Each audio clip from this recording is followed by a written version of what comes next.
in the harsh, unforgiving stretch of land along the U.S Mexico border there was a quiet little-known outpost, the Border Security HQ.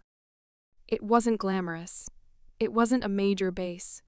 But it was vital. This facility served as a nerve center for tracking illegal crossings, drug cartels, and human trafficking. Its employees were highly trained, battle-hardened agents who understood the dangers lurking in the desert. One of them, Staff Sergeant Jack Monroe, was stationed at the HQ. He wasn't just any soldier. He had spent years in hot zones around the world, Afghanistan, Iraq, and other places no one spoke about. He had been part of elite counterterrorism units before being reassigned to the border. The quiet desert life wasn't easy for him, but it gave him peace of mind.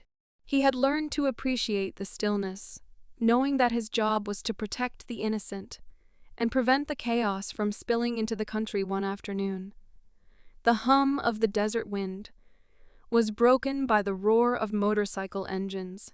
The Hell Riders, a notorious biker gang known for their lawlessness and violent streak, were headed toward the border.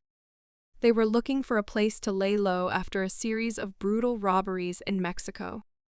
Razor, the gang leader, had heard rumors of an isolated facility near the border where they could get supplies, but most importantly, they could unload their stolen goods and avoid law enforcement. When Razor and his gang arrived at the outskirts of the Border Security HQ, they noticed the small facility seemed quiet.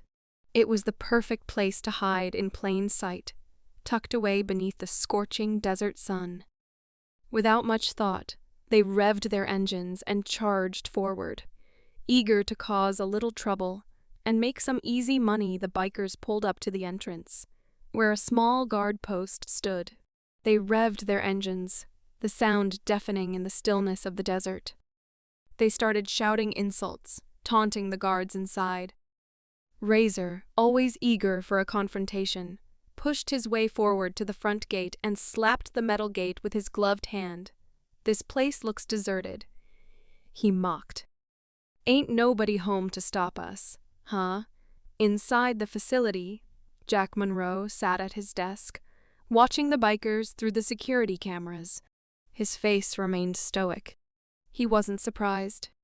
This was the border, and trouble was always on the horizon. He had seen gangsters, smugglers, and criminals from all walks of life. But these bikers were something else. He could tell Razor was looking for a fight. Jack calmly stood up from his desk, adjusting his combat gear. The last thing he wanted was a confrontation, but he wasn't about to let these thugs think they could waltz in and cause chaos.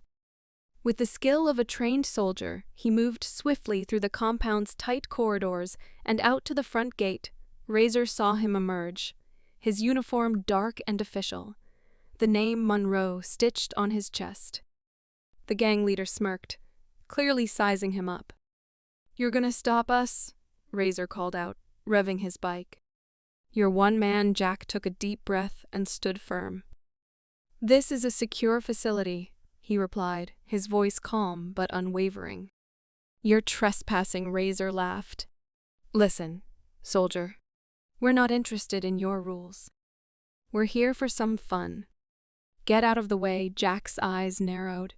He had dealt with this kind of arrogance before, but something about this situation felt different. He wasn't just a soldier here, he was the last line of defense.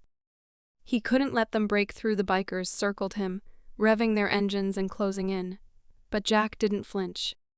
Instead, he hit a button on his radio, activating the silent alarm. Within seconds, backup was on the way. But Jack didn't need them just yet. He had everything under control. He took a few steps forward, facing Razor directly. "This is your last warning," Jack said, his voice steady.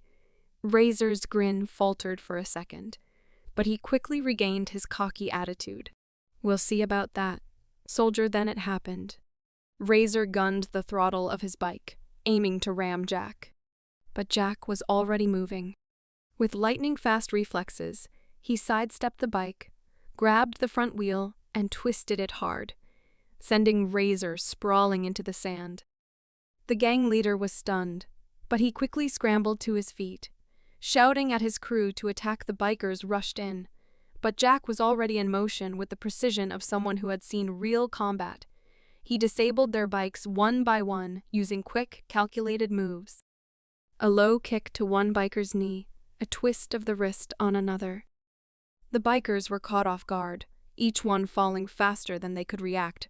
Razor staggered to his feet, realizing his gang was getting overwhelmed. "You think you're tough? You're just a damn soldier," he spat, but his voice shook. Jack stood tall, his eyes cold. "I'm not here to be tough. I'm here to protect what matters." Before Razor could respond, the sound of approaching vehicles filled the air. The backup had arrived.